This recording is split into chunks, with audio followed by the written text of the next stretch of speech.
Hey, what's up guys, welcome back to the channel. In this episode, we're continuing on the series with recip saw blades. And to continue even better, we're going to be talking about the Milwaukee recip saw blades because Milwaukee has a lot of options, okay? So in the first episode, we checked out the Milwaukee Axe, bimetal and carbide.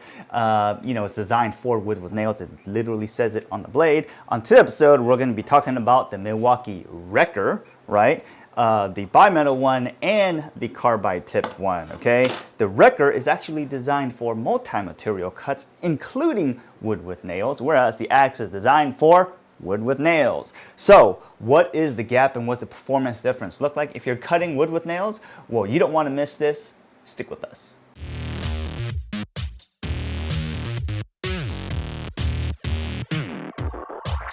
So this right here is the Wrecker multi-material Sawzall 9-inch blade. It has variable teeth design with 7 to 11 TPI, and most likely this blade you will get in a 5-pack. This is the next generation bimetal Wrecker, which is designed for multi-material demolition cutting.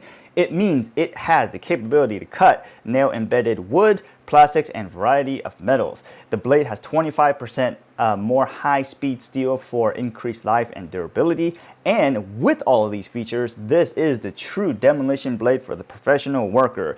It also has the nail protecting feature built into the tooth design. The blade profile is optimized for fast plunging. The hardened teeth has increased life in embedded wood with nails. The new blade profile has the ability to bend and maintain its shape. The aggressive tooth and blade design is there for increased speed and durability, okay? Moving on to the carbide teeth. This Wrecker is the Wrecker with carbide teeth Sawzall blade. This Wrecker is the most versatile carbide blade on the market. These multi-material Sawzall blades offer up to 50 times more life than the bimetal reciprocating saw blades today. The carbide tooth Wrecker blade can cut materials from clean wood up to cast iron for quick demolition and remodeling work. The fang tip allows for faster plunge cutting into wood materials, and the Milwaukee carbide teeth allow you to cut longer, cut more, and cut faster than other carbide teeth currently on the market. This blade has a 6 TPI design for material versatility and fast demolition, and it has a 1-inch tall body to withstand aggressive material demolition and remodeling. It has a 1/2-inch universal tang. It's offered in a 1-pack, 3-pack, and 5-pack. It's also like a buy one, get one, so like a 2-pack in there somewhere. And these carbide teeth are optimized and designed to encounter materials in demolition and remodeling applications. All right, so let's go take a closer look at this blade. This right here is the Wrecker bimetal blade. As you can see, it's for multi-material. This blade is made in the USA. And it is 9-inch, and the 9-inch blade model number is 5706. And the 9-inch, actually all of the Wrecker blades right now are about 7 to 11 variable teeth per inch, okay? As I said earlier, this is a multi-material blade. As you can see right here, there's like a little gusset right there, a little tiny tooth, and another tiny gusset, and then another tooth. So as you can see right here, even though the offset of the teeth in the other direction is not aggressive, this design helps this blade be a little bit more aggressive, okay?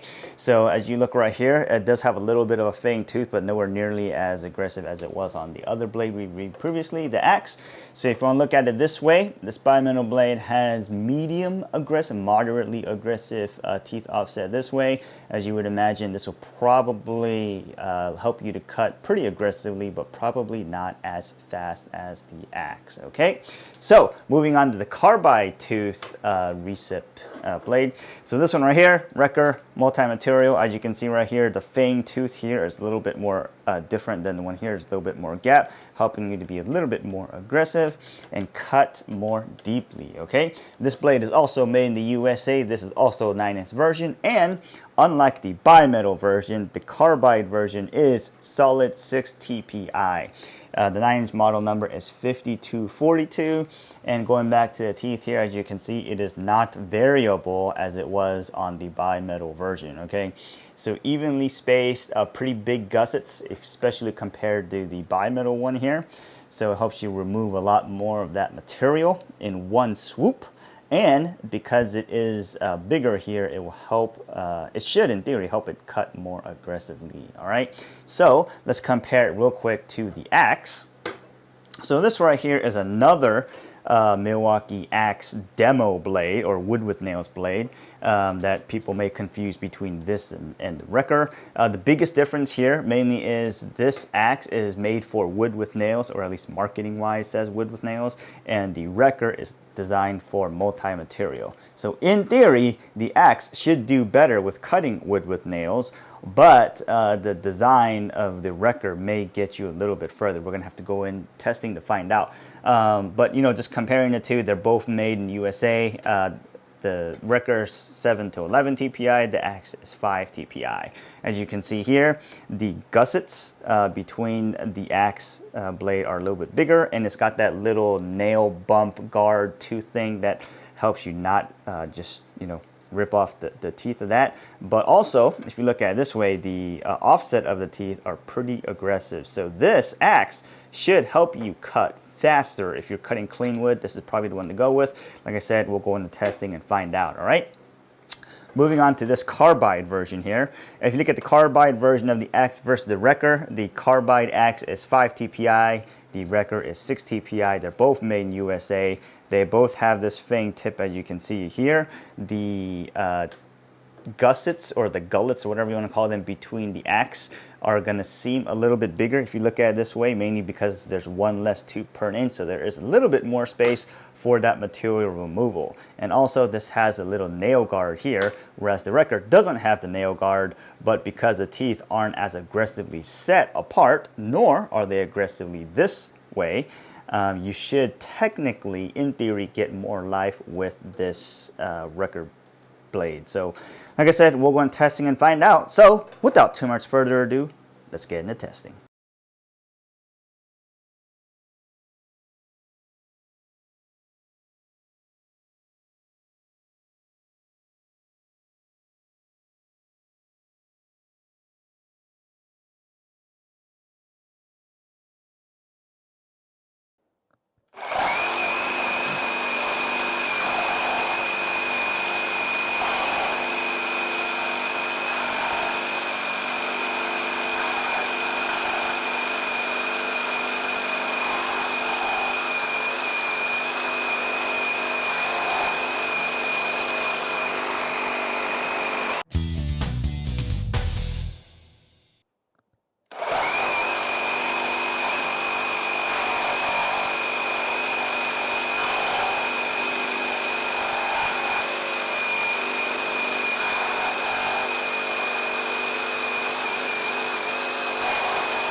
Let's go take a look at some of the damage, starting with the Bimetal one here.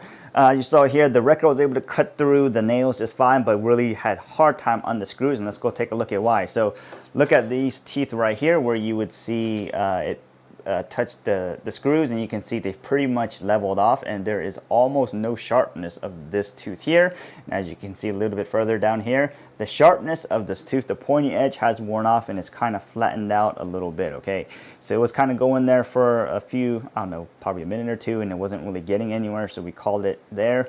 And this is why on hard material like drywall screws, bimetal blades aren't as good as carbide tipped blades, okay? So if you want to look how it really should look compared to the new blade, it should look pretty much like that, but it doesn't. It's a little bit more apparent this way if you look at it. So moving on to the carbide tooth one. Carbide tooth blade did fairly well. It actually did really well compared to if you watched all the videos or not. We'll get into it, but this blade right here has cut through about 100 and something plus fasteners, including nails and screws. We'll throw up more clips at the end. It cut through all the nails just fine, all the screws just fine, and then we did additional cuts, and like I said, we'll talk about that in a bit. But this is what the blade looks like after 100 or over 100 screws, fasteners cut, okay? So as you can see here, some of the teeth are not missing, but some of the carbide has chipped off, as you can see a little bit right here.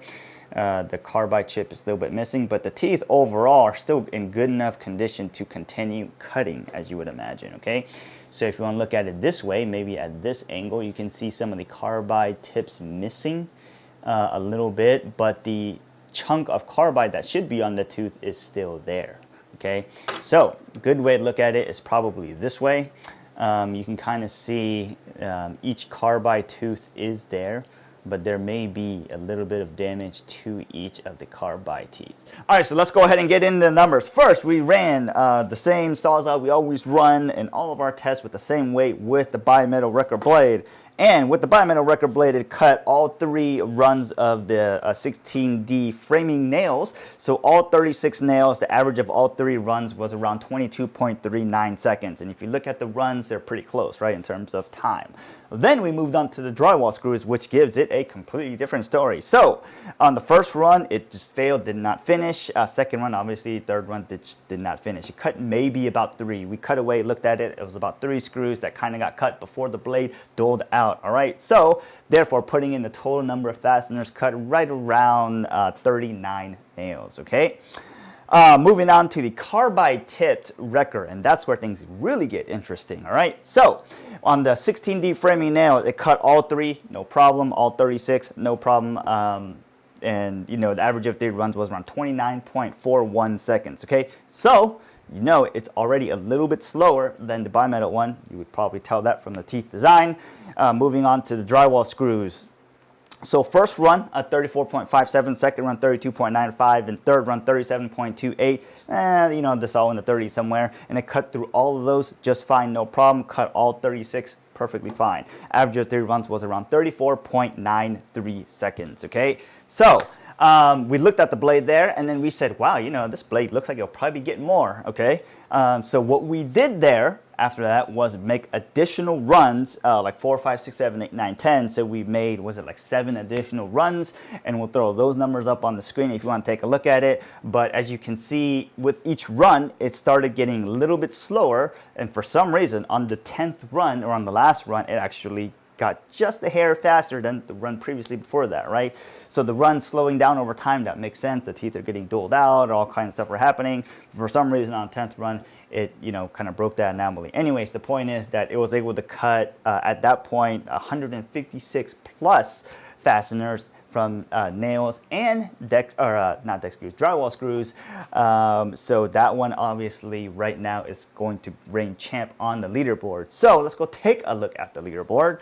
So the Wrecker Blade, the Bimetal Blade 7 to 11 variable TPI, actually comes in on the leaderboard in 5th place, right behind the Milwaukee Axe. Mainly because the Milwaukee Axe was able to cut right around 41 fasteners, right? They all failed on the drywall screws, but the Wrecker was able to cut 39. Okay, so the carbide tipped one obviously is going to be number one because it cut 156 plus fasteners, which is wood with nails and wood with drywall screws. So that one is currently on the leaderboard, and nobody else on the leaderboard currently comes close. Okay, the Milwaukee Axe with carbide failed right around after 70 fasteners. So you know, if you're only cutting nails, it's going to be fine. But if you're cutting into things like drywall screws, like you're doing remodeling, you're probably going to run into drywall screws. Then you know that's probably the blade you want to get. All right. So let's go ahead and wrap this up. What can we say?